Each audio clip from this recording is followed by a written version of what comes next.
Welcome to the Flynn Brothers podcast. I'm John. And I'm Jimmy. Today's big idea.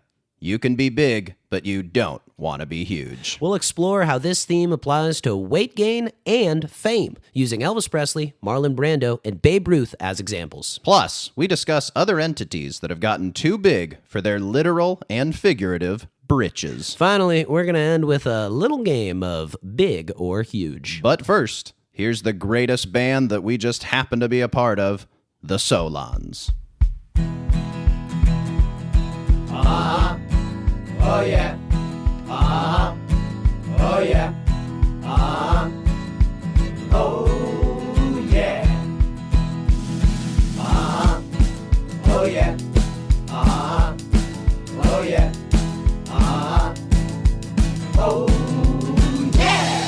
You can be big, but you don't want to be huge. That's right. We're talking about eating too much and becoming too famous. But let's start with food, and let's start with perhaps the man who most exemplifies you can be big, but you don't want to be huge, and that is Elvis Presley, known in his later years as Fat Elvis. What is it about Fat Elvis that fascinates us so much? I think it's because Elvis, the man, especially when he was young, was just a true heartthrob, maybe one of the first in American history.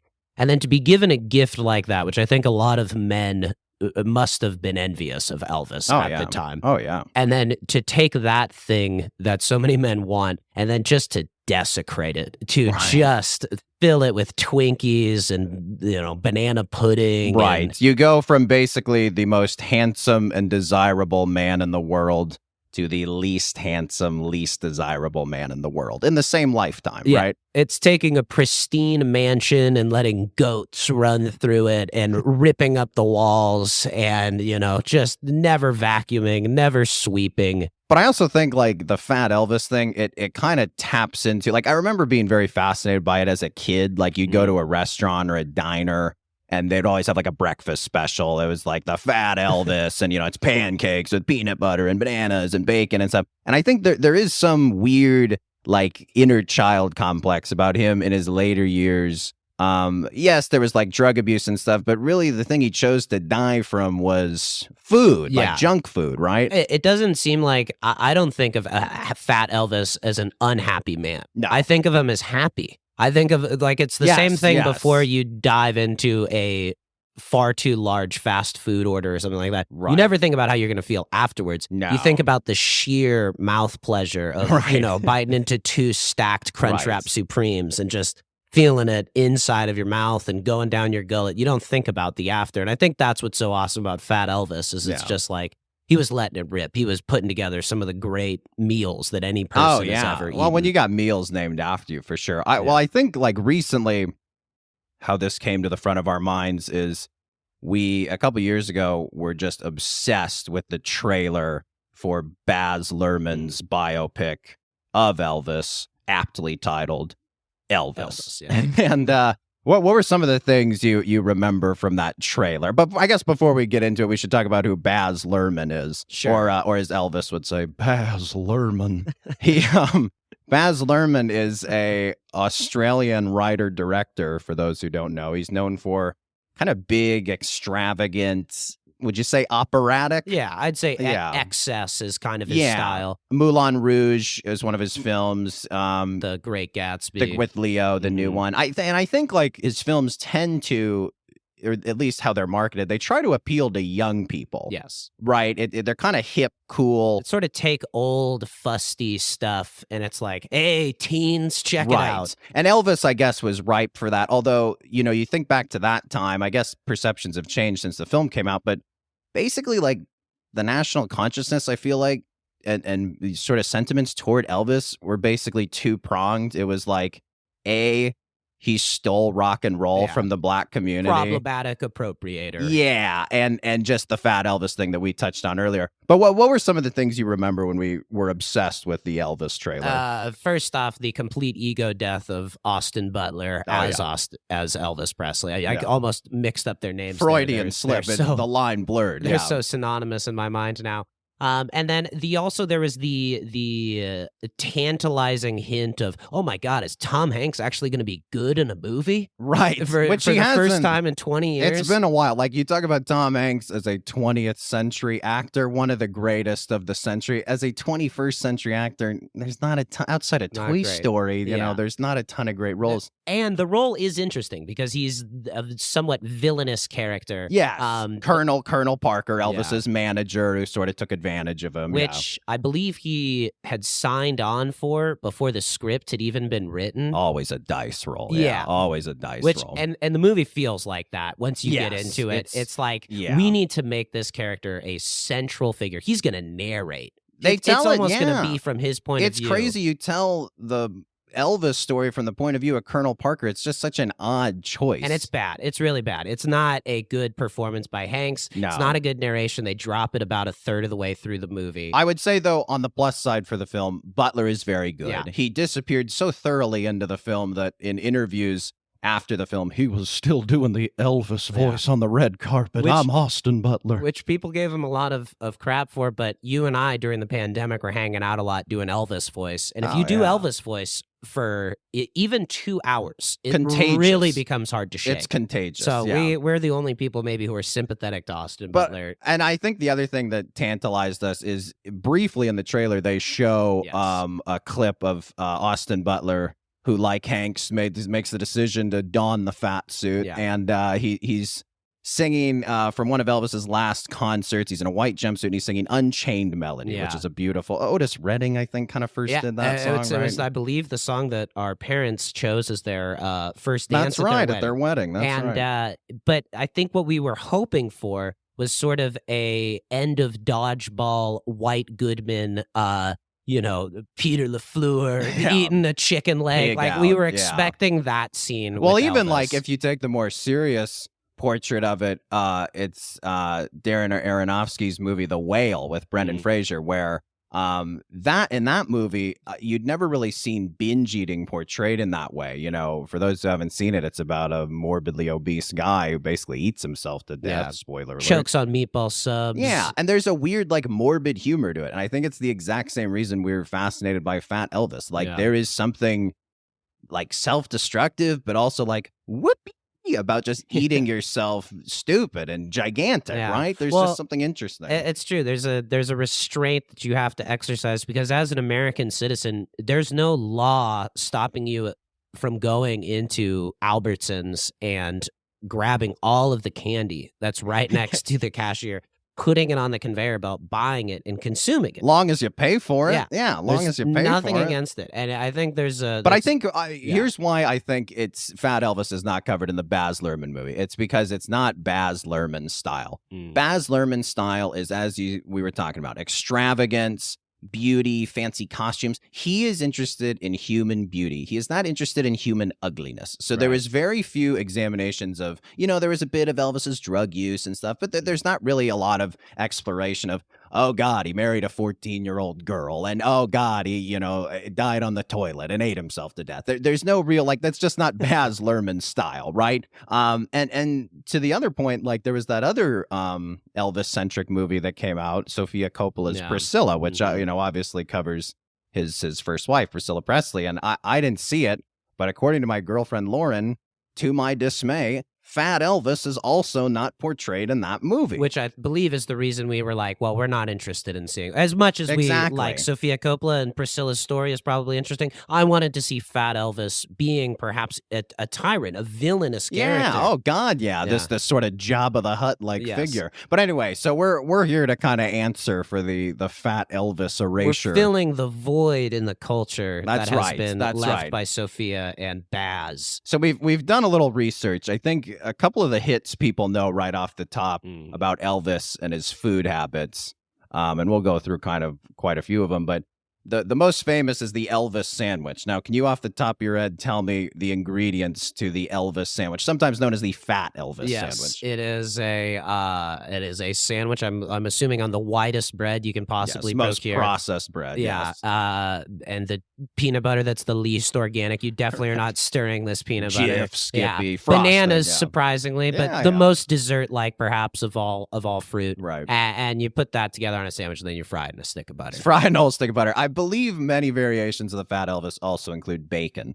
So that's worth noting. Another thing worth noting is Elvis had another sandwich that he was very fond of. It was called the Fool's Gold Loaf. Now, I've made this actually before, and it was in, yes, my fatter years, and I can tell you it is a very good sandwich. But a Fool's Gold Loaf is you take a giant loaf of French bread and you hollow it out, meaning you scoop out the interior part of it. You keep the crust, but you scoop out kind of the pillowy interior part of it to make more space for the fillings, which are an entire an entire jar of peanut butter, an entire jar of jelly, typically grape jelly, and then an entire pound of crispy bacon. Elvis liked his bacon especially crispy. There is a story about Elvis once in the middle of the night with all his friends. He was famished at Graceland. So he took his private jet and he flew in the middle of the night to Colorado. I believe the name of the restaurant that invented the Fool's Gold Loaf, it's the Colorado Mining Company, so something like that. And the owners of the restaurant met him at the airport. The tarmac. The hangar. And they brought, I believe, 22 Fool's Gold Loaf sandwiches, which Elvis and his boys put down with some Perrier and some champagne. And man, that is, that's just talking about this, I got this smile on my face. It's just like Baz Luhrmann put this scene in the Elvis movie, you know? Right at the end. Right at the end. Yeah. I mean, this is the king we're talking about. That's the last high of Elvis's life, probably. But I saw, there was this other thing online. There's this book written that is called The Life and Cuisine of Elvis Presley. And it's a lot of these tidbits about his life toward the end as Fat Elvis. And I'm not going to go through all of these, but there was a list that was given to the help at Graceland, and it said on the list, it said the following list are the items which had to be kept at Graceland for Elvis at all times every day. So no exceptions on any of these, and just a few of them. There's much more on here that I won't get to, but I'll do the hits. There's fresh, lean, unfrozen ground meat. It's good he's looking out for his health. Yeah, you want the 90-10. You don't want the 80-20 ground beef. At least 3 bottles of milk and half cream. You gotta have something to add to the coffee. You got thin, lean bacon. I'm noticing a trend here with the meats. He's trying to cut out the fats.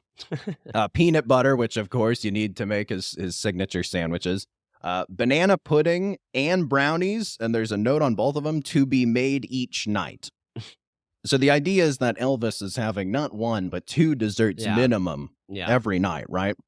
And then another favorite of Elvis. Restraint, honestly, by Elvis not to eat dessert for lunch. Yeah, it's true. Maybe, banana pudding's always best the next day. So maybe brownies aren't bad either. Made each night, maybe, for lunch the next day.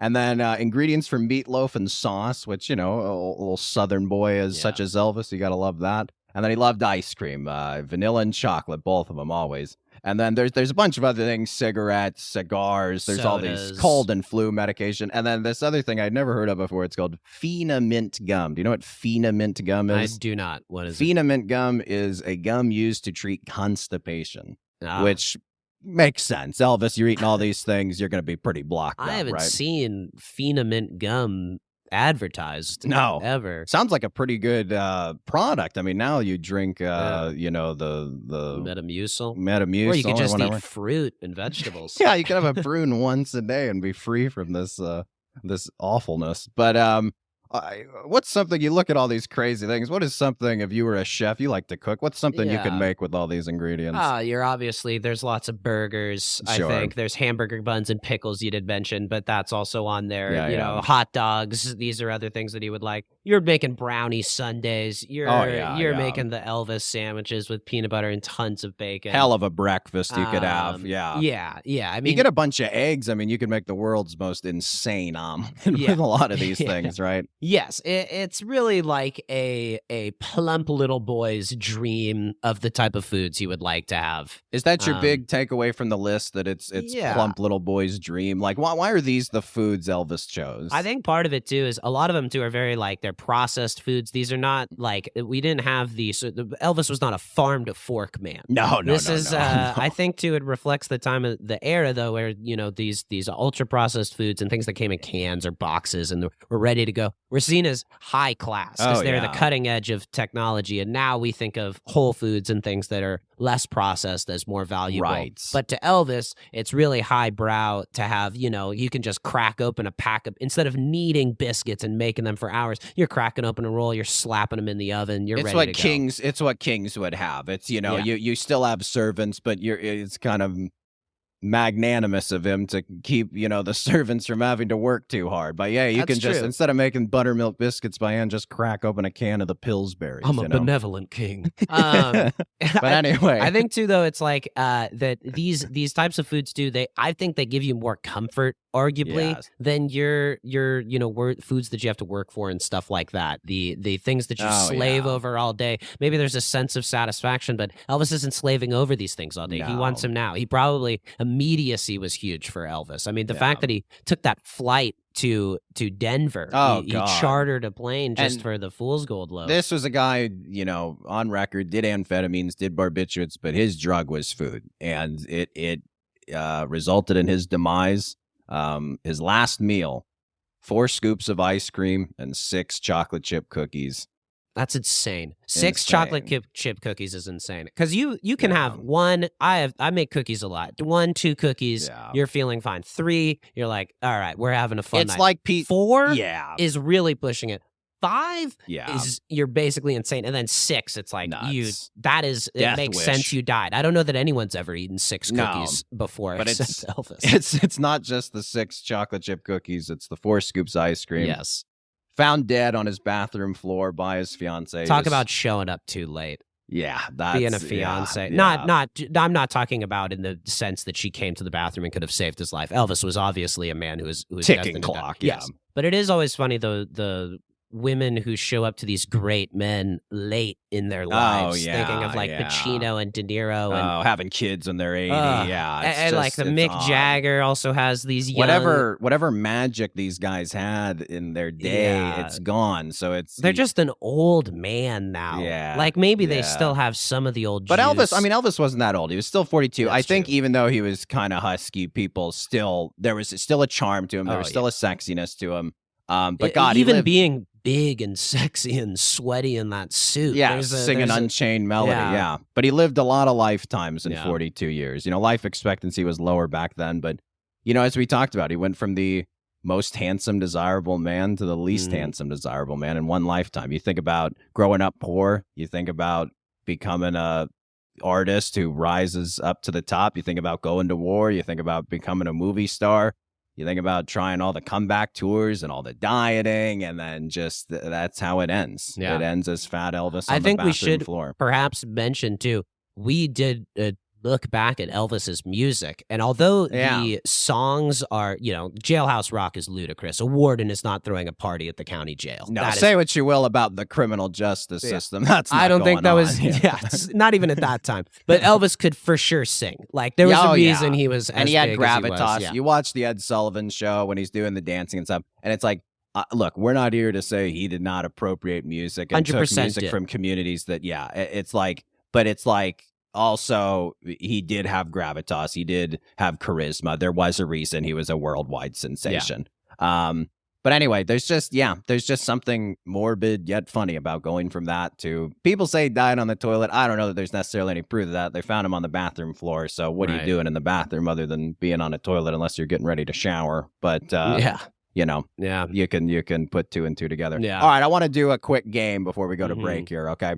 So, you've heard of the death row meal. Yeah. You've heard of the death row meal. The death row meal is, you're have done some crime that has earned you the death penalty. Right. And before you were to be put to death, you get your last meal. And it's typically, it ranges for a variety of people who are put to death on death row, but it's typically people want kind of a fancy meal. Sometimes it's childhood comfort, but it's typically a very fancy meal. Lots of courses and stuff. And when people do Lobster, when people do steak. when people do their death row meal, it's very like fancy and stuff. So I want to do something else here. I want to play a game here. I want you to tell me your bathroom floor meal. All Okay. right. So hold on. Before we get into it, here are the rules. The bathroom floor meal, Elvis's, as we established, 4 scoops of ice cream, 6 chocolate chip cookies. So again, this is not your death row meal. I don't want to hear lobster. I don't want to hear Wagyu steak. Yeah. I want to hear something so trashy, so guilty, pleasure-y. You're embarrassed to admit that this is what you would eat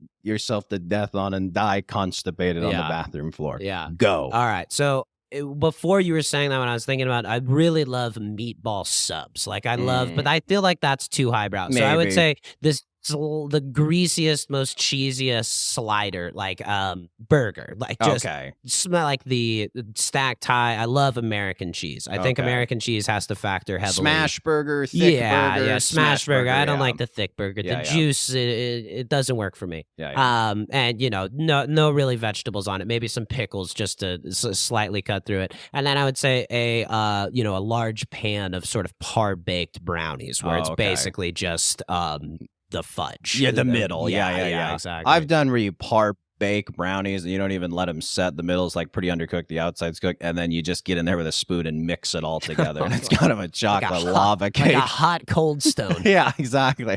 It's like a hot cold stone. Yeah. Hot stone. Yeah, that's a good little business. That's not bad. Half-baked cake, and then we got to patent that. Yeah. We got to patent that. But yeah, I how about you, buddy? How about me? Thanks for lobbing the ball Let me back. pass it to you. I would say this.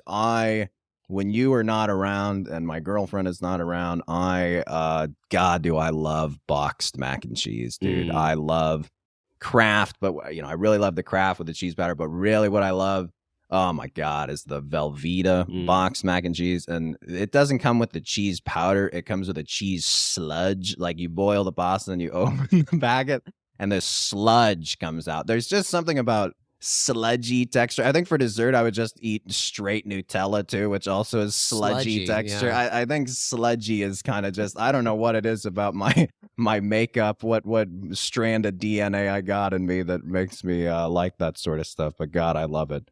So I think that basically is you're just trying to replace your blood with sludge. Yeah. I want sludge blood, and then I want to die like a slug on the bathroom floor. All right, we're going to go to break. We will be right back.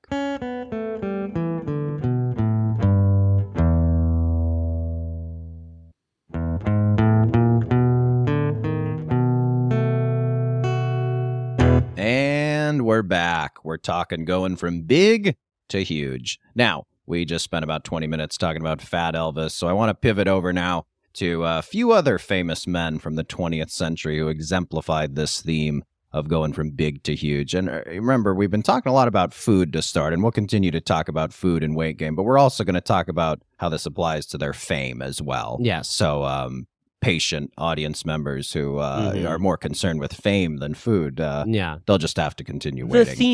The theme of fame is sort of, it traces a familiar arc, but each man gets large in his own way. Absolutely. So we want to now go to perhaps the greatest actor of the 20th century, Marlon Brando. So Marlon Brando, like Elvis, in his later years got big. In his early years, seen as a heartthrob. And then in the later years got huge. So kind of around the back half of Brando's career, he would frequently get up to about 350 pounds. Do you think that's bigger than Elvis ever got? I think so. Yeah. I don't know how tall each of those fellas were. I don't think either of them were over 6 feet tall. I get the sense Brando maybe was a little shorter. That could be fact checked, but who's got the time? Not me.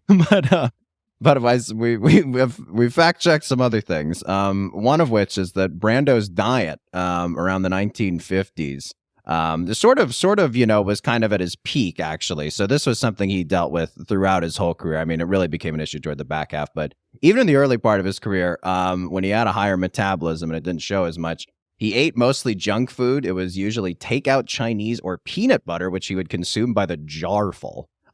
Which it gives you that terrible mouthfeel just eating peanut butter straight out of the jar, which sounds great in a listener's ear during a podcast. We could just give them a little. Yeah. Nice. We'll stop. That's sludge. That's sludge. That's you, sludge. sure, yeah, I'd be into sludge. Yeah, I'd be into that sludge. He also would eat boxes of Mallomars. You know what Mallomars are? Please tell me. They They're sound good. They're like mallows. Yeah, they're like imagine. moon pies. They're like you got like a shortbread cookie marshmallow on top and then covered in chocolate. So he'd eat boxes of those and boxes of cinnamon buns, and he'd wash them down with a quart of milk. These men loved milk. Yeah, I think in that sort of that was just our knowledge of diet and health at that time was just It's milk. like, I'm drinking, I'm eating kind of unhealthy. You know what? I ought to balance this out with a quart of whole milk. That's whole good, milk. Yeah, wholesome whole food. milk. Yeah, as close as you can get to cream or half and half without being cream or half and half.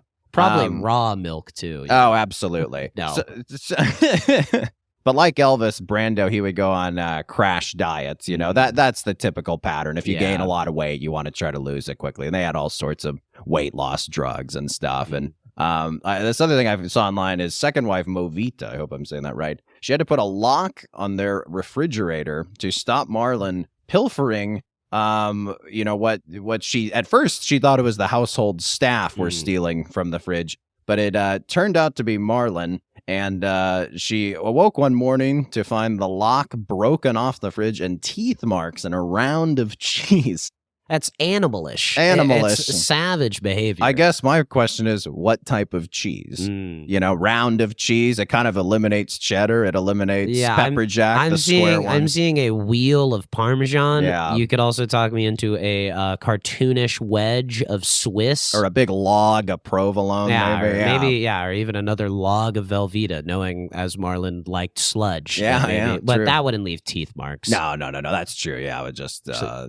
Depends on the temperature, I guess. Yeah, Velveeta doesn't have the sturdiness. It's too sludgy. He also loved, local to us, Pink's Hot Dogs here in Los Angeles, which I think is still open 24 hours a day. Back then, it certainly was. Brando would go there around 3 or 4 o'clock in the morning, have half a dozen hot dogs. Which they say are by far the worst thing you can possibly eat. Like, Yes. it'd be better if you smoked a pack of cigarettes. Yeah, probably 6 cigarettes or even a whole pack of cigarettes. That is a strange craving to have in the middle of the night. Dogs, yeah. Well, I mean, there's always, like, if you leave a bar late at night, there's always folks with the little carts with the bacon wrapped hot dogs and the peppers and onions. And if you're sauced up, I can see that appealing to you. But it sounds like Marlon, he was, stable enough to operate a car. Oh, no way. He was being driven. I would have to imagine. Yeah, you're probably right. You're probably right. But, God bless those people. I think that is one of the funnier, like, there are some jobs that when I view them from the outside, I'm vaguely envious of. That is one of them. Like, sometimes you'll, like, there's that. There's also, like, just whipping up those dogs, wrapping the bacon around them, grilling all that stuff on the flat top. It appeals to me. I'd like to work at a Chipotle one day a week, just flipping a bunch of chicken thighs, making a huge vat of guac. It's fun to make huge quantities of food. If you have a dinner party or if you've ever worked catering jobs, it's just fun to work with that quantity of food. Yeah, absolutely. I mean, look, I probably would not enjoy it on a long-term basis. One time a month, though, I would love going back there and just you don't want seeing what's up. You don't want your clothes reeking of Pink's Hot Dogs 24/7. So Brando did a movie called Mutiny on the Bounty in 1962, and the costumer, James Taylor, told this story that Brando apparently split the seat on 52 pairs of pants while they were making the film. It required James Taylor, not the famous musician, just the common name of the costumer. He had to insert. Boy, that'd be funny if that was. That was his first gig. James Taylor. He's like, Fire and Rain is actually about Marlon Brando splitting the seat on 52 pairs of pants. But no, so I guess James Taylor, the costumer, had to add a stretch fabric which was sewn into the replacement clothes. But Brando split those as well. It is so funny to split your pants. Yeah, it's cartoonish. I mean, 52 times.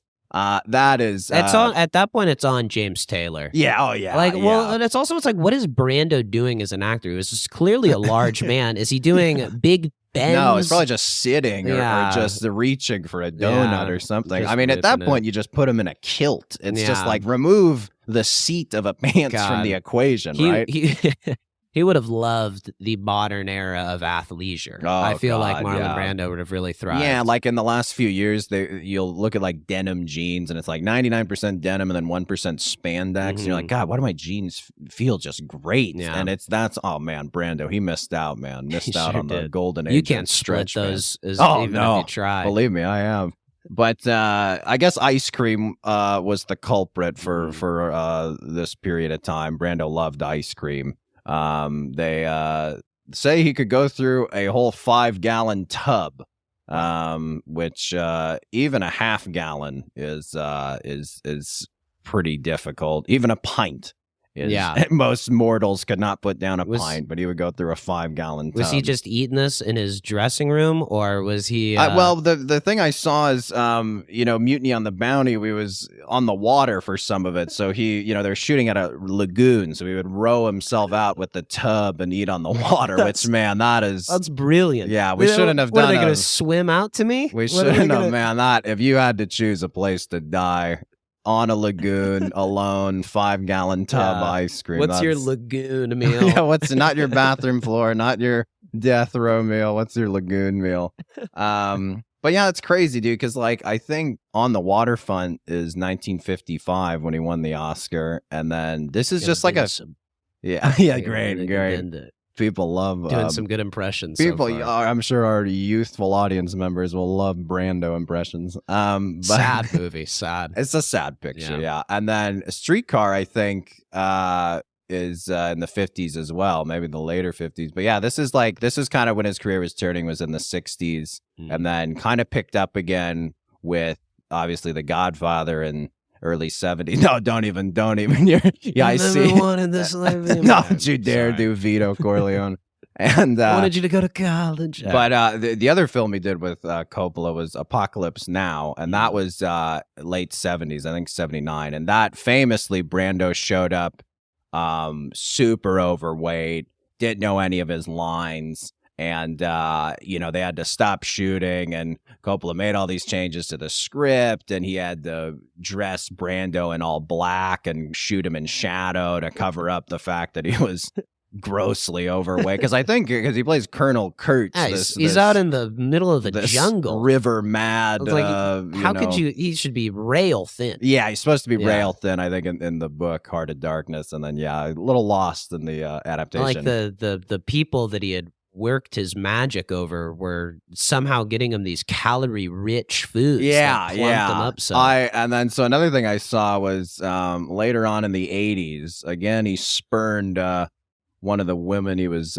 with in his life as she was trying to get him to diet, and he was promising he was dieting, but then he was caught. She caught his friends.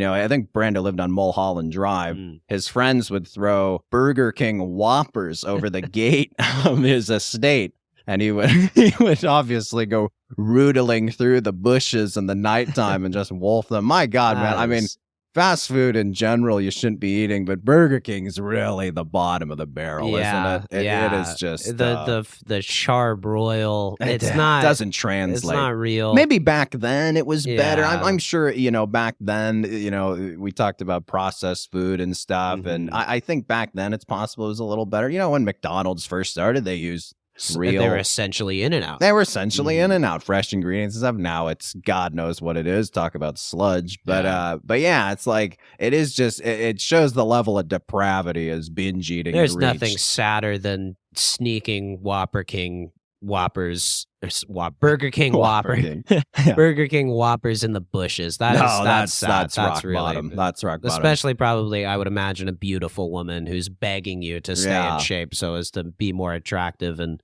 enjoy being with each other. Yeah. And even that wasn't enough. That's, I think, the other thing that's interesting about these guys is remaining in shape allows you to do certain activities with romantic partners. Intimate. Yeah. And, God, we're really prudish, aren't we? We're nervous. Puritanical. But you're choosing food over that. Right. Well, I think, and as someone who has experienced rapid and profound weight gain earlier in their life, keep teasing this. I keep teasing this. We'll get into this. You got to keep the audience on their toes. But yeah, I think the thing you get addicted to when you gain weight and you are into binge eating and that sort of stuff is it feels good when you do it. And then afterward you feel bad and it hurts, right? Whereas you look at like exercise, it hurts when you do it, but then afterward you feel good. Yeah, right. You do, and I think you always think about the thing you're going to feel first. Yes, when you consider doing the activity. Absolutely, it's like, oh my god, eating ice cream is going to feel so good versus, oh my god, 50 crunches is going to suck. And I imagine the journey back to being slender or in shape, it's like, screw it, I'll do it. I just want the pleasure now. Like, I'm already so pot committed to being huge. The short-term pleasure. Well, when we were researching for this, we found another guy who was similar to Brando and Elvis and struggled with weight and got really big in his life, and that was Orson Welles. And you found a great quote from Orson Welles. Yes. Tell me this quote you found. It is, "Gluttony is not a secret vice." And what do you think? He was a very intelligent, profound man, carried himself as a genius and was in many respects. What do you think Orson Welles meant by gluttony is not a secret vice? Well, I think it's well worded, but it's fairly obvious. You can't be a huge pig without it eventually showing up. Yeah. You can maybe hide that you're doing a variety of different drugs. You can hide maybe that you have a temper, that you're that you're proud. Right. You can hide all of all of the various you can hide sloth. You can hide maybe that you're all the various you're lazy. The 7 deadly sins. You can all kind of hide them, but gluttony eventually it catches it starts to show. It reminded me of when I went to Musso and Frank Grill here in Los Angeles, one of our favorite restaurants in the entire world, classic old school restaurant. It's been here over 100 years on Hollywood Boulevard. I went there for my 1-year anniversary, and they sat us as we were getting our table. They sat us, and the waiter said, "This is the Orson Welles table," and it's really cool. It's an old Hollywood spot, so they got like the Rolling Stones table, and they got all these celebrities, Frank Sinatra, all these celebrities who've come there and had great steaks and cocktails and stuff. And they sat us in the Orson Welles booth, and he told us a little more trivia. He said Welles would come to Musso's alone, and Welles, he wouldn't go there with a date. What he would do is he would push the table toward the other chair, effectively covering it up. And this had 2 effects. One, Hollywood hopefuls couldn't come sit across from him and join him. Hey, Austin, I've got this great idea for a picture. Yeah, it's called Jurassic Park. No. Why, that's the dumbest thing. They'll never make that. There we go. But no, we've done an impression of all of them. Yeah, all of them. We got Elvis, got Brando, got Orson. But no, so it was to keep away the Hollywood hopefuls, and it was also just so he could make as much space as possible for not only his gut, but which was rotund and expansive, but also for all the food he was going to order. So he covered the entire table with food. And I've been to Musso's, and 2 people ordering a lot of food, it won't even cover the table. So you can imagine how much he was loading up on. I mean, it was crazy, right? Absolutely crazy. That's a great story. That is just it's sad in a way, I guess. It's sad but cool. To be eating alone. It's morbid, but it's funny. It's when you're the king. This is what you do.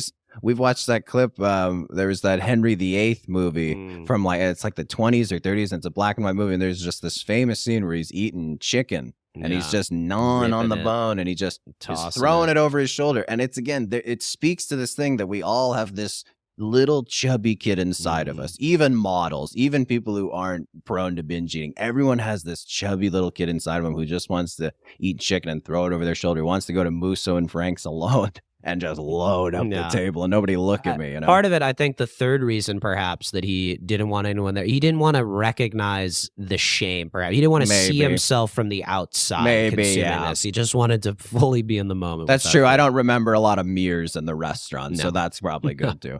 So the last guy, we'd be remiss if we did not mention this great 20th century figure, the great Bambino, Babe Ruth, known for his prodigious diet.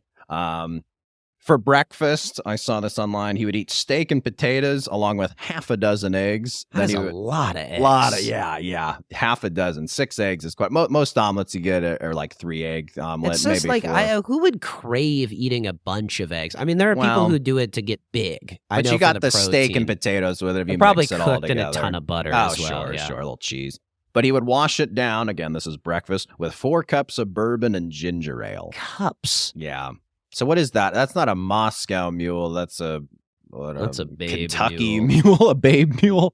Yeah, great. And then man loved his steak. We'd go to lunch, 2 steaks, go to dinner, 2 steaks. And then throughout the day, which he would do this even during baseball games, he would snack on up to a dozen hot dogs every day. There's all those stories of him sending bat boys, in the middle of innings to go get him dogs and stuff. Didn't he? He would also like try to keep cool.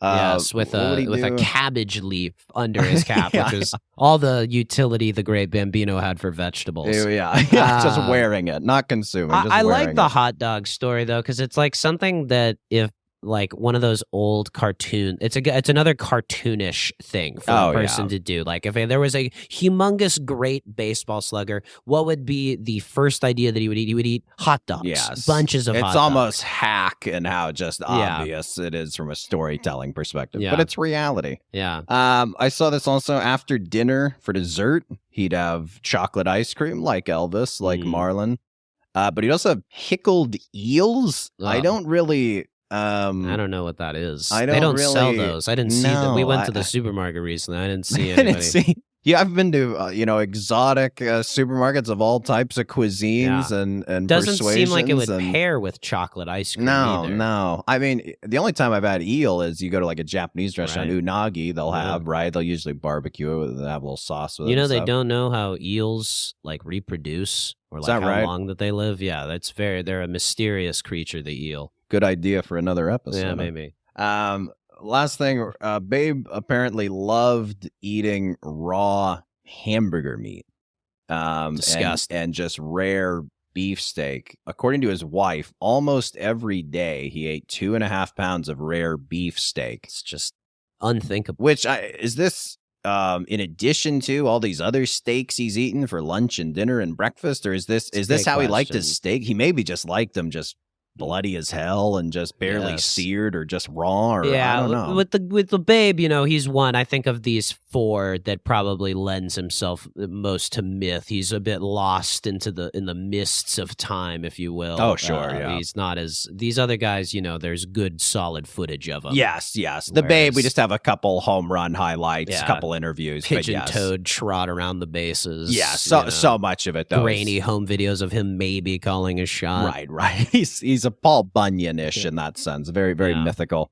So I guess we come to this question: is why did they do it? Why did Elvis Presley, Marlon Brando, Orson Welles, Babe Ruth? Why did all these great men? Why did they choose food as their vice? Why did they gain all this weight? One thing I realized about all of them is they grew up poor, pretty much all of them. Hardship at least. I don't know about Wells so much, but like Babe, I think was an orphan. Elvis, obviously famously poor in Mississippi.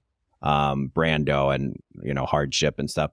And I think part of it may be like anyone who's ever experienced a lack of something desires an excess of that thing. I think it just wires into you when you have a lack of something. You get whatever you can. Yeah. Like, and making up for lost time. Yeah, I think that maybe is part of it.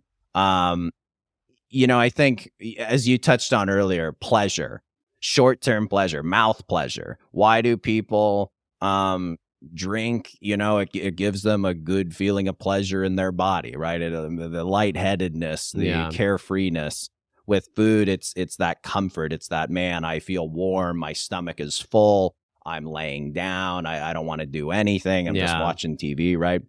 I mean, look, we've been teasing this all episode. I'm someone who got pretty big once in my life. And I think a part of it, too, is, though, that you had to...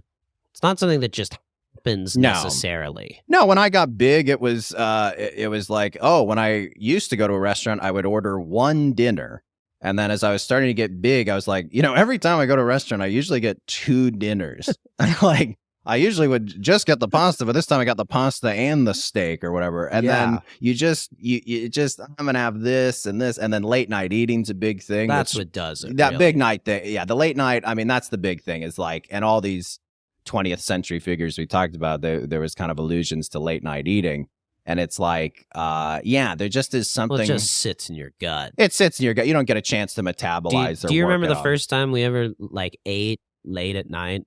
I distinctly remember this. We were over at somebody's house. Our parents were either hanging out with them or they were away, and these people were watching us. And we were like, we're hungry at like 8 or 9 p.m. And they made us mac and cheese. Oh, God. And we ate mac and cheese late at night.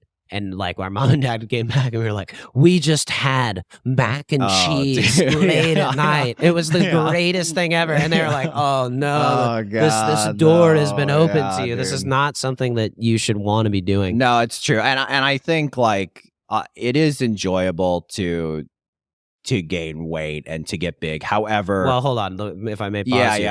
What did you eat that made you huge? Well, we've heard all of these other guys. How did it happen to you? What was my drug of choice? Yeah. I loved Pringles. Pringles were a huge thing. I still love them. I still love them. Mom and Dad, when we were kids, never let us have sugary cereal. So that was a total make it up for lost time thing when I was in college, which was when I gained a lot of the weight. Frosted Flakes, Cap'n Crunch, the Crunch Berries. And of course, I wasn't using 2% milk. I was using good old whole milk, like an American, like Marlon freaking Brando, like Elvis freaking Presley. Okay. And would you go alone when getting this stuff? No, I mean I live near a 7-Eleven, so that was like that's like if you're addicted to crack and you know a crack dealer lives in your lobby or something. Well lit. Yeah. It's just it was just so great, and I think college, you know, studying or going out, there's a lot of late nights and stuff, so it lends itself to late night eating. But yeah, man. And then the other thing too is, I went to college, both of us, Santa Clara University there in the Bay Area. And when Uber Eats first started, one of their test areas was in that area. So when they first started to kind of get people hooked on Uber Eats, there were no delivery fees. So whatever price you saw, like at McDonald's on their menu or at whatever restaurant on their menu, that was what you paid for someone to literally drive it from the restaurant and bring it to you. And so that was just like, how can you resist? What a stupid test pilot program. It's like, I wonder if this is going to work. If we just bring people the food, it's like, I could tell you that'll be successful. That's going to work. And it's worked quite well for them, especially during COVID, I think. Well, I do remember you also, that you lived in a house and you and your buddies, you'd make raids to the grocery stores. You guys would all get something. Right. They would sample stuff, but you were I did it all. Yeah. It was, I would get a bunch of different things. I'd be like, you guys can have whatever you want. I got a bounty. It's like when Orson Welles ordered his table full of food at Musso and Ranks. I'm sure people said, Orson, good to see you. Can I have a cottage potato? And he'd be like, yeah, I got more coming. You know, it's like, I think when you are living a life of excess, you're more generous in a way. Yeah. But it's interesting. I think pivoting more toward fame, I think all these guys at one point that we discussed, with the exception of me, were at the top of their profession. Elvis, king of rock and roll, one of the most iconic musicians to ever live. Brando, probably considered the great. Laurence Olivier, you could Denzel Washington, you can name a few. One of the greatest actors of all time, especially in his day. Babe Ruth, I would say next to Muhammad Ali and Michael Jordan, is the most iconic American athlete of all time. I really think they're kind of on the Mount Rushmore. There's maybe one more, but it's really those three guys and everyone else, I feel like. And then Orson, he made arguably the greatest film of all time with Citizen Kane and had a brilliant career as a filmmaker and actor. But all these guys eventually squandered it, right? Yeah. Like they had all this fame, they had all this adulation, but they squandered it. Like Elvis, in his case, part of it was his fault, part of it was not his fault. He got a little complacent. He didn't really write a lot of his own music. Yeah. And the Beatles came along, and like more interesting groups came along, and he just refused to adapt. Yeah. And like, I think that is kind of why he started to go downhill and was just doing like reunion concerts. We talked about Brando just becoming more demanding. The Apocalypse Now scenario where he's showing up overweight, doesn't know any of his lines. I know Ruth, like the Bambino annoyed his teammates, like his coaches and teammates, they didn't love him showing up overweight. Yeah. And so, yeah, it's just like, and then Orson Welles too. Everyone saw him as like prickish and mad genius, and but just really like standoffish, and had kind of a hit or miss career after Citizen Kane. Yeah. Well, it's like the bigness of the Babe. It's like, it's awesome. That's what allows him to crank dingers. Orson Welles, you get a little big, you have more gravitas as an actor. Same sort of thing with Marlon Brando. And Elvis, it's like, oh, hey, this is kind of a fun look for him. But once you get huge, there's a difference between being big, which we've discussed is an okay thing. You can be big. It's totally good funny. To be big. It's fun. You're big. You're jolly. I'm big now in terms of my appearance, and it feels great, and I'm healthy, and it's still, I like being big. I'm 6'1", and I'm 200 pounds as compared to when I was huge and I was 200 pounds.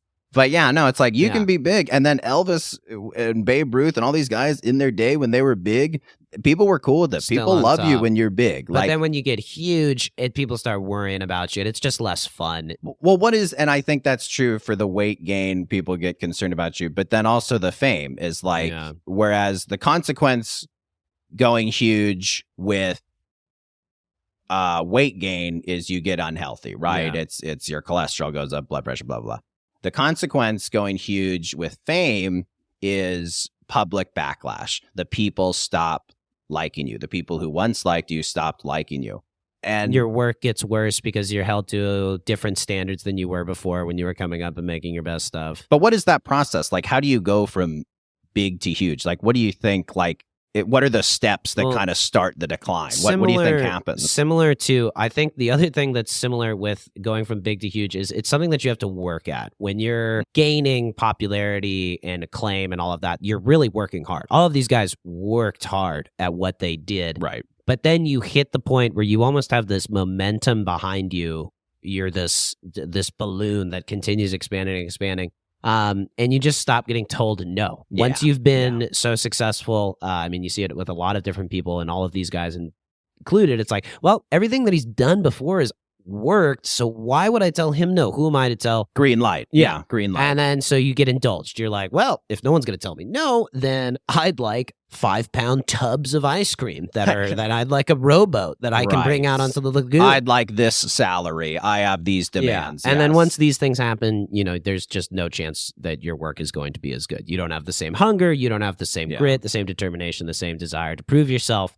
And maybe you pull off one or two more good things, but eventually the gravity starts to take you down, and then people start resenting you because not only are you more indulged and spoiled and catered and, pampered than you've ever been, but the return on all of that stuff that we're giving you and all the attention that we're giving you is less and less and less and less. I don't think people like when people work, like especially celebrities, people we look up to. The average person does not like when people don't work as hard as the average person. Yeah. Like, I think that's why there's backlash against athletes who load management in the NBA, like Joel Embiid. I'm not going to play back-to-backs, or like guys doing load management in the NBA or any other sport. People are like, well, hell, I show up to my job every day and I work hard. Even when I'm sick, I go to work. And it's just like, we don't like complacency. We don't like people, like if we look up to you, we expect you to like work really hard and to deliver every time. And maybe that's an unfair expectation, but that's the expectation. But there's a funny flip side of that is we like people who make things look effortless. Orson Welles made it look effortless. Steph Curry, who works harder than everybody else in the NBA, makes it look effortless when he's on the court, but we don't really see the work. No. We don't like seeing the work. We want you to do that in private, sort of, as opposed to, because no one really likes, especially you see it in the NBA all the time in the off season. It's like, we're in the lab, we're putting in work, Ben Simmons comeback season starts now. Don't show off that you're working. No one likes to see the work. Yeah. And that was something that when I was a journalist too, that there was like, don't tell people how many interviews that you conducted, or don't tell them how difficult it was to get this thing. Just tell us the good stuff. We just want the good stuff. And if you're unable to deliver the goods, then people stop indulging you. And that's when whatever is post-huge. And that's why you don't want to be huge, because then people, expect too much from you, essentially, and you're unable to deliver because you don't have the goods. Well, on that note, we're going to take a quick break, and then we're going to come back and look at some other famous entities that also went from big to huge.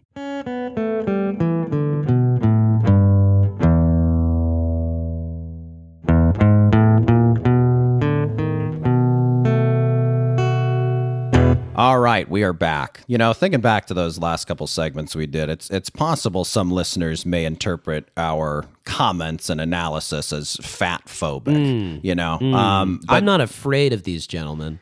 No.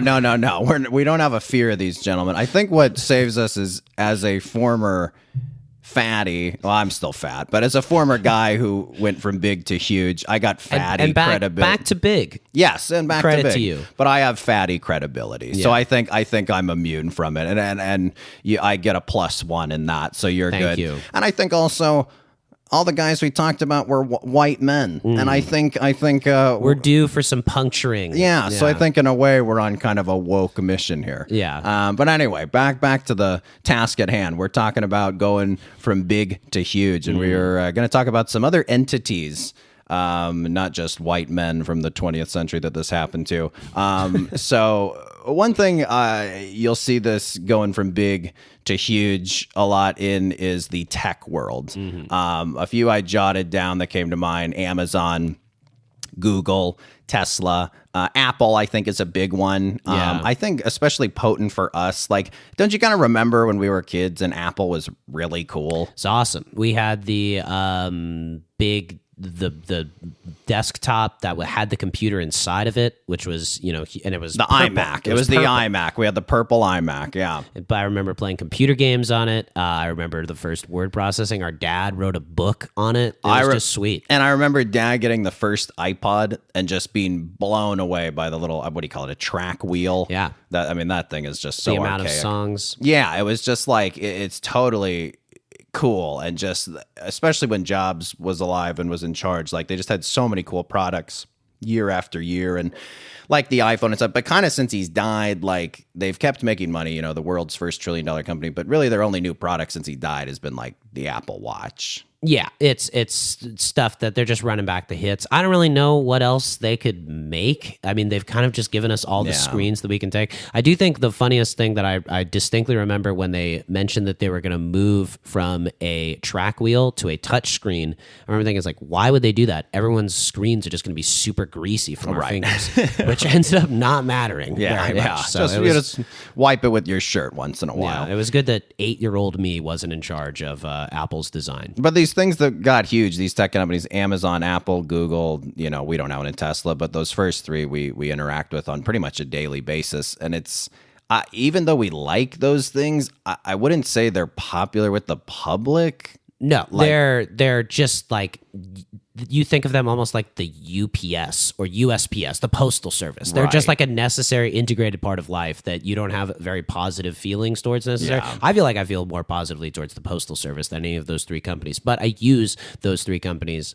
on a much more regular basis, and they're just sort of undeniable. It's like, whether you like us or not, you want to know that piece of trivia that you are struggling to come up with. You want to know who the actor is who voices Mr. Krabs at the snap of a finger. You have Google. You won that Brita filter 10-pack at a ludicrously, quick price, right to your door. You want all of your products that are seamless. I do think, though, for Tesla, which I think it has a lot to do with Musk, because again, we were in Silicon Valley when Teslas were first taking off, and I think the one thing, even though not a Musk guy, the one thing you do have to give Tesla credit for is they changed the idea around an electric car from being, I have a Prius, and it's like, and it was like dweeby and weak, and now it's like, with the Cybertruck, which I'll controversially say, I love seeing them. I love seeing the Cybertruck. I will not apologize for it. They're dumb. They're ridiculous. They're the most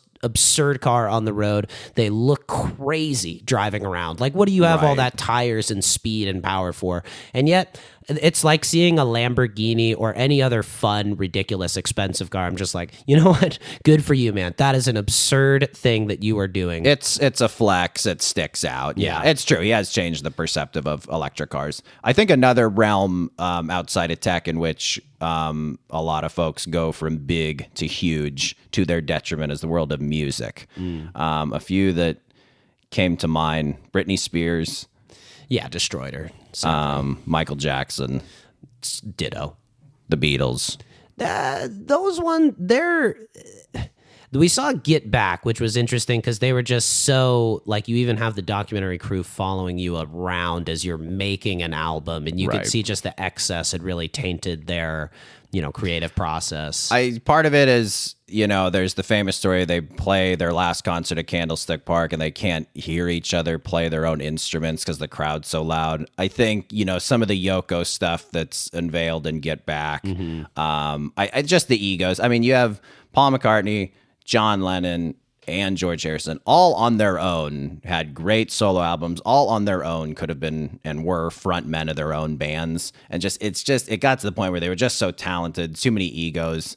They got huge. They had to break up. But when we watch and Get Back the rooftop concert, they're not mad at each other. No. They're having a great time. Yeah. And I think the reason why you can be big, but you don't want to be huge is because the Beatles got huge. That's what broke them up. If they were less popular, they probably would have kept playing together. Yeah, like that's probably if there true. wasn't such this like huge piece of acclaim, like if George, I would feel like if there's not everyone bowing down, like the entire world bowing down to John and Paul, it's like these are the creative geniuses, and also George and Ringo. Like I think George would have been less bristly about it, and probably Paul and John might have been able to open up things like, well, we're not the biggest act in the entire world. Let's try something new. Maybe we'll let George write a song. And I think how public outcry can be the consequence of going huge. It can also be the cause of going huge too. People have their grievances when you're big, and then it can sort of lead to these fractures and fissions that lead you to go huge. Probably the most recent artist who went from big to huge, now known as Ye, Kanye West. Yeah. Pretty clear moment where that happened. There were a few moments where it happened. I think early in his career, it was self-sabotaging, the moment where he interrupts Taylor Swift's speech to say Beyonce should have won it. That almost, he casts himself as the villain, comes back with My Beautiful Dark Twisted Fantasy, a great album. But that's where he goes big. Maybe. I think he might have been big goes from before big to that. huge there. He maybe went kind of huge and then back to big and then was still kind of big and then, I don't know. It's kind of point of no return. With this he's completely. controversy. Yeah, of course. It's real shame. And obviously, all the things he said terrible and not worth going into again. But it is pretty wild that I think you could say that he was undeniably the artist that people were like, this is the guy, this is the genius that everyone is looking to, everyone's hanging on his every word. And it's wild that we don't talk about him, and rightfully so, because he said too many things that aren't worth discussing. And I think we all just sort of overindulged on him as he tumbled down from like national news all the way down to the lowest far right podcasts. And it's like, good riddance. We're glad that we're not hearing from him. But it is wild to see the repercussion or the reverberations of him in the culture. Basically, the Skims line is like the first stuff that he ever put out with those like skin tight things. We're all like, no one's ever gonna wear that. That's underwear. That's not clothes. And now if you go around Los Angeles, people wear that all the time. That is what people wear. I mean, you can't count the amount of commercials that do a ripoff of one of his beats. That's true. Most of music is sort of in the genre-less wake that he left it in.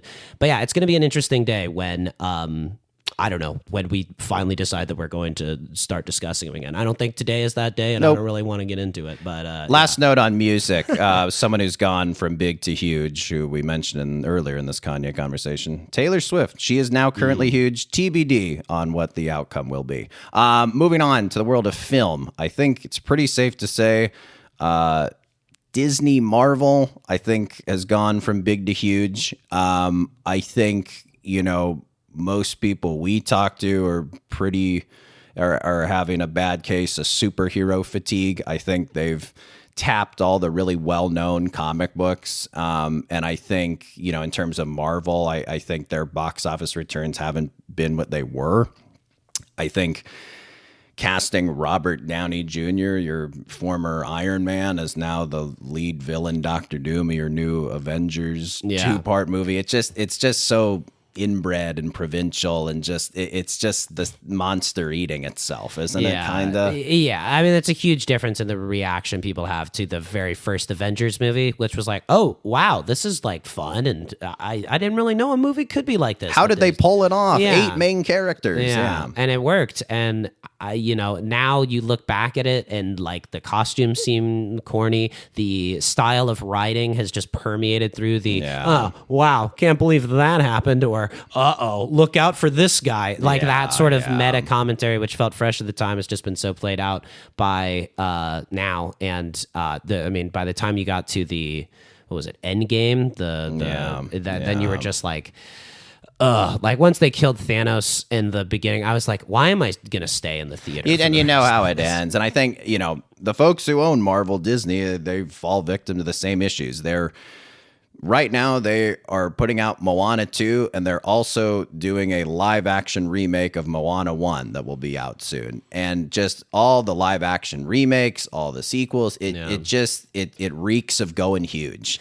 Well, it just reeks of money over, a lack of desperation. It reeks of money over originality, and I think people just feel it, Yeah, when you're huge, you have all of these shareholders and stakeholders as well, and they want things that are going to guarantee a return on investment. And the best way that you can prove it to them is, well, we had Moana 1, that was a big hit, so we're going to live action it, and we'll also do a sequel to it. We can prove that this is going to make money because this has made money in the past, as opposed to starting with something new and trying something fresh and being like, well, you just got to trust us. We're pretty sure this is going to make money. And to their credit, if you have stockholders and you're a business and you got a pretty good chance of making $1 billion on a movie, you make that movie. Moving on to the world of sports, specifically basketball. Michael Jordan, definitely a guy who went from big to huge. I would say multiple times. I would say after each three-peat, he went from big to huge. Yeah. I think after the first three-peat, he sort of stepped away from basketball. He retired after the death of his father and went to play baseball in his honor. And I think that was very strategic and kept, he was criticized for it at the time, stepping away. You're the best basketball player in the world. And The Last Dance covers this better than we could with half-baked remembrances. But it was something where I think in terms of his longevity, stepping away at that time was good. It set the stage for the second three-peat, which again, he again went huge, stepped away again, owned the Wizards, comes back, and, is kind of just big again, and then just since then has kind of disappeared, right? Until The Last Dance. Until The Last Dance, yeah. But I think what was kind of funny, I'm going to make a comparison here. Michael Jordan going to play minor league baseball is like Bronny James playing for the Lakers. Explain. He is not good enough, sadly. But we want him to be good so bad because it would be awesome. It would be so cool. He's a good guy. Yeah. We like him. Everyone likes him. He's a good guy. It'd be so great if Bronny was great at basketball. Just as like in The Last Dance, when they show footage of Michael Jordan cracking a dinger, it's awesome. It's so cool. And it's like, I just want Bronny to be like scrapping for loose balls and throwing dimes to LeBron. Like, that's what people want. I think a lot of people get cynical about it on social media, but it would be awesome to see it. If Michael Jordan ever hears that you compared him to Bronny James, he's going to stick his lit cigar in your eyeball. I think LeBron went from big to huge, going from Cleveland to Miami. I think what was the name of that special where he made The Decision? The Decision, right? The big self-important special where he kind of makes it cast him as a villain, and people didn't like him. Eventually, to quote Ricky Bobby from Talladega Nights, you got to win to get love. And that's what he did in Miami. He won, back-to-back titles, and that kind of won people over. And I think what really helped him is losing the title that first year to Dallas in 2011 they had the big three with Wade and Bosh. And I think losing the title made him a little more sympathetic, made him seem a little more relatable, and people can empathize with failure. So I think ultimately that served him well.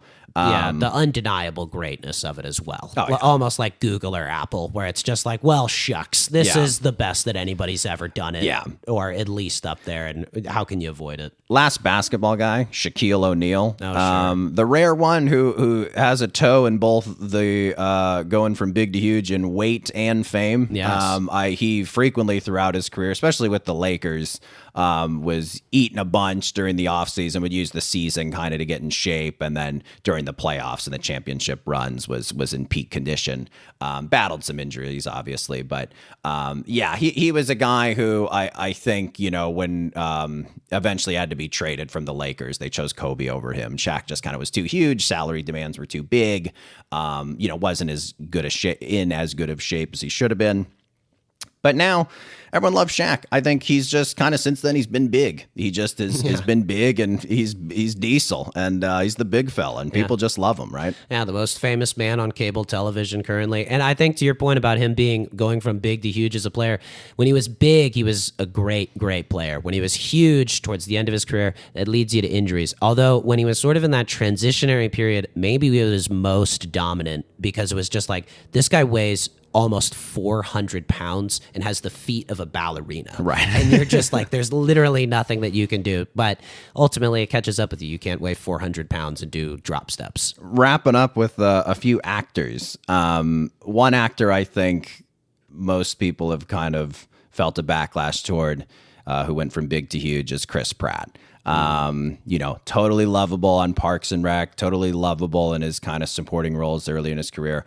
I think most people were cool with the first Guardians. I think most people liked that movie, Guardians of the Galaxy. I think his public it made approval. sense. Yeah, it was still high. It's like, it's like a guy, it's like Marc Gasol or some Right. athlete like losing a bunch of weight. It's like, whoa, this guy, he can really move. Like, Right. there's a whole other dimension to him here. Right. And then he kind of just it just went too far, though. Like, I think the biggest thing people point to is him being cast to voice Mario in the recent Super Mario Brothers movie. It's just like, why him? Yeah. And just like, I think too, it's one of those things where obviously actors should feel entitled to share political, religious beliefs, etc. But I think just he put some, I forget what they were exactly, kind of Christian conservative beliefs out there. Yeah, it's sort of evangelical. Yeah, that just aren't, part of it, he's in a kind of a religious, more liberal business and filmmaking. And I just think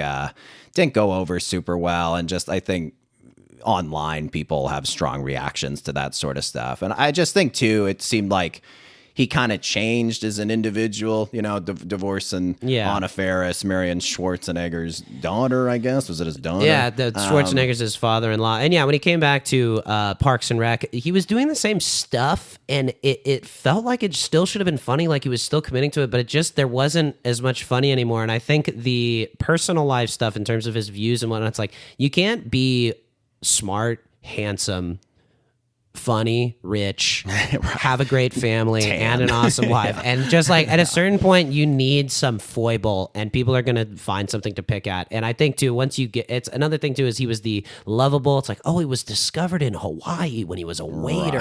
And wow, that's awesome that he's on NBC, and boy, he sure is funny. And did you see that outtake? Like, it was just so great. And then it's just, now there isn't those moments of sort of spontaneity. He's like somebody who feels very triangulated and sort of calculated, and is a public facing persona. I feel like, we were concerned about being fat phobic earlier in the podcast, but now we're talking about Chris Pratt, and he got jacked, and we're the backlash is happening. I think we're jacked phobic. We don't like dudes who get ripped. It's true. I don't think it's really been a good move ever for somebody to get super strong. I mean, it's Kumail Nanjiani. I mean, remember when we saw him? It was right after Eternals, and he had gotten in great shape, and he was dealing with a lot of stuff from that. He had that magazine profile where he talked about how tough it was to be jacked, which, to be fair, was not the most sympathetic portrayal. But I did feel for him. And then we saw him driving, and he did not look happy. And look, he may have been having a Bad tough day, day, you but know? yeah. And it's just like,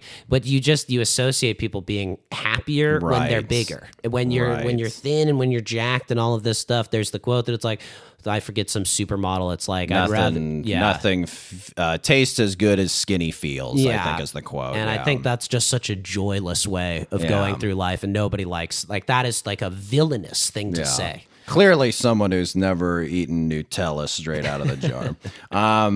Last couple actors I want to talk about, and this point too, which we've kind of touched on. Once you go huge, can you reverse it? And I think there's an actress who went from big to huge and kind of was able to reverse it, and I think it's Jennifer Lawrence. I think like when she first hit on the Billing Vol show. No, when I was like early 2010s, and she won the Oscar for Silver Linings Playbook. She had done Hunger Games and all those movies, and she just was so massively popular kind of before she had hit like 25 and was just like getting anointed as like the next great actress.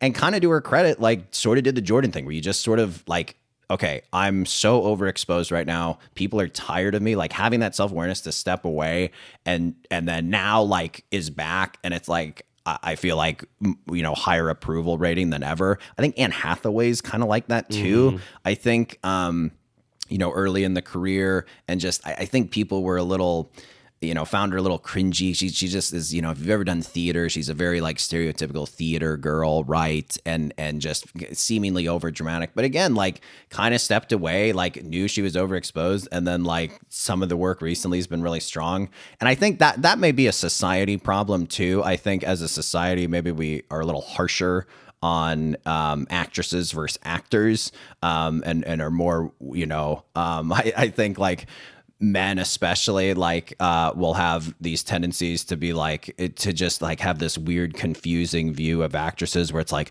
oh, like I'm attracted to them but like they're too famous, but like and they just like get this like weird male rage that like comes out. Like you'll see that a lot online. Like I remember like when Breaking Bad was on the air, so many people like hated Anna Gunn's character, Skylar. Yeah. And it was just like, we rewatched Breaking Bad, and she's actually like one of the best characters. She's super funny. And I think she's the only one who makes any sense at all. Yeah. Like, she's the only one who's like, it's what Walter White is doing is wrong. Is ludicrous. Especially on the second watch, you see it. And I think the brilliant trick of the show is it gets you to root for Walt in his pursuit of, becoming a drug kingpin.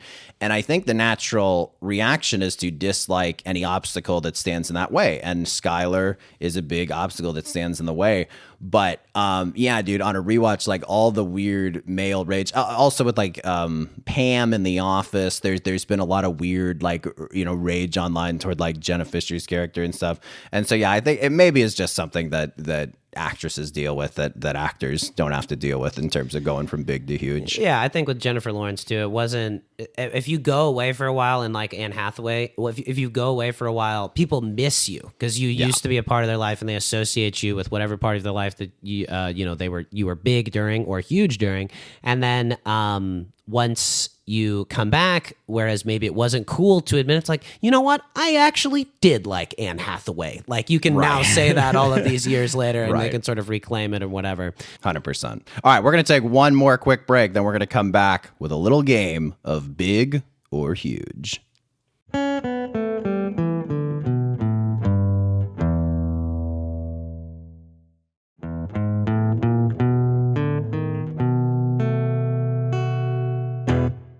All right, we're back. The final segment. We are going to play a game of big or huge. I know our voices are difficult to tell apart, but this is Jimmy. This is Jimmy speaking, and this is John speaking. Great. So John is the one in the hot seat. Jimmy is playing the role of Regis Philbin here. And so we're playing big or huge. You won't win $1 million, but here's the rules. I'm going to give you a list of things. You tell me if they're just simply big or too huge for their own good. Okay? So just I'll say the thing, you say big or you say huge. And if the moment strikes, we shall discuss. You know the rules? You ready to play? I think so. They're pretty clear. Beautiful. All right, here we go. Big or huge?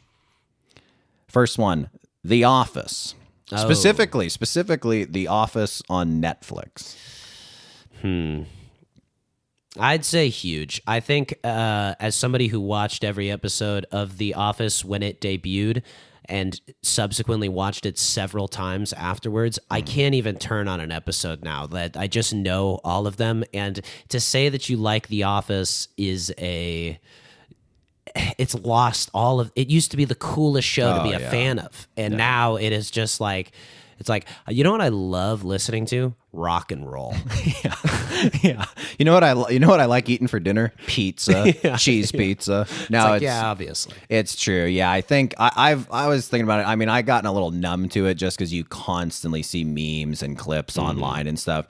But it was just so cool and so novel when it aired, and then it just it's like, and I'm glad like it's gotten the exposure it's gotten. I think the frustrating thing when shows air on Netflix is the original cast and crew aren't really compensated to like the extent of the popularity that the show has subsequently gotten. But yeah, I'd agree, huge. Yeah, gosh, and just we would be remiss to say the Michael Scott character in Steve Carell performance is it's a shame that it's kind of been lost, because that is just brilliant. It's as good as it gets. Brilliant.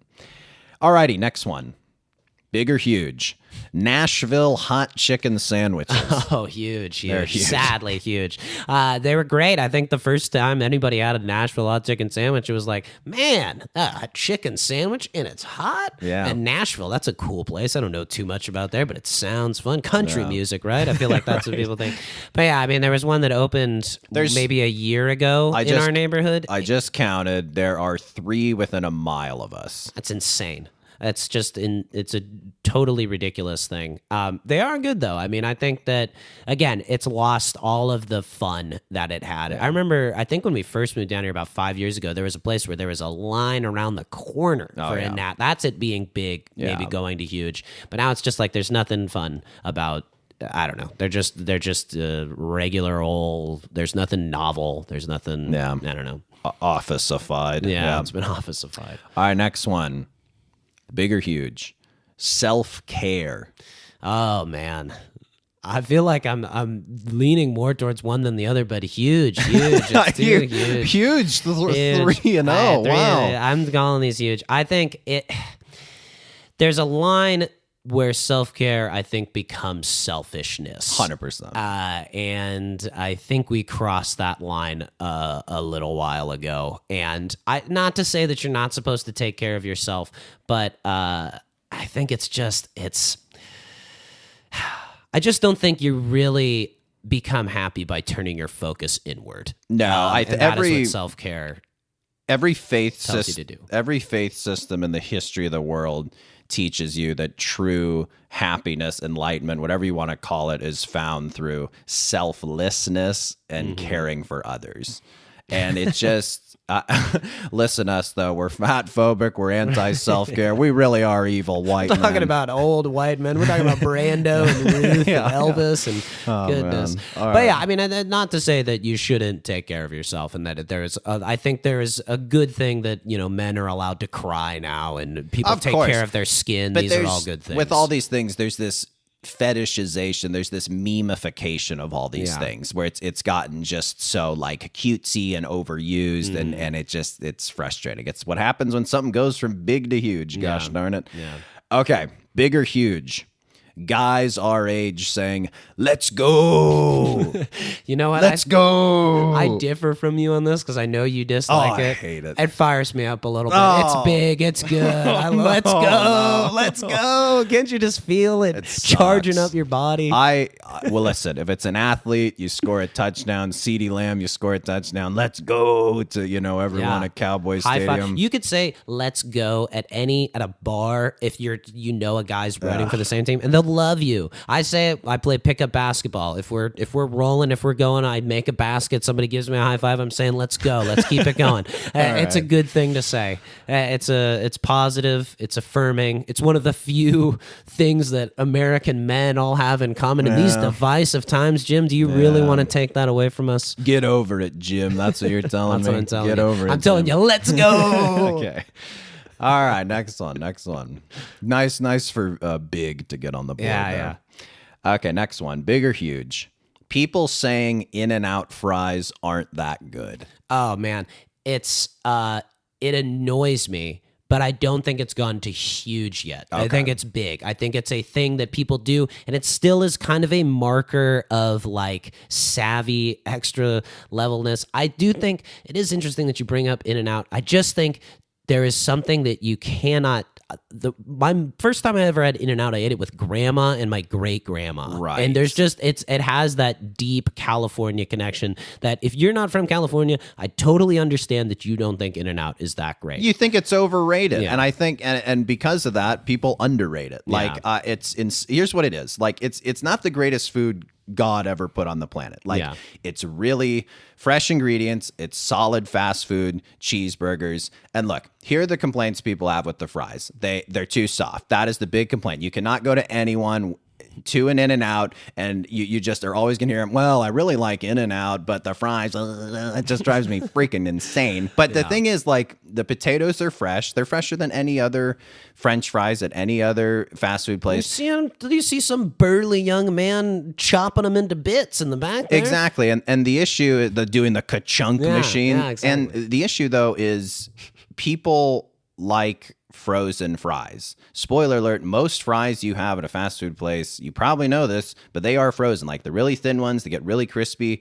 like they are cooked at a time, they are frozen, and they are dipped in oil that is not of the same quality as In-N-Out. So listen, if you don't like In-N-Out fries, they're too soft or whatever your gripe is with them, get them animal style, okay? Get them Fat Elvis style, get some cheese, some Thousand Island, some caramelized onions. That'll quit all the griping about In-N-Out fries not being that good. Let's go. Okay, so you'll say just plain old big for that Plain old one. big. I'll let Okay. people have that. They really seem to enjoy discounting the greatest fast food that there is. All right, last one, big or huge?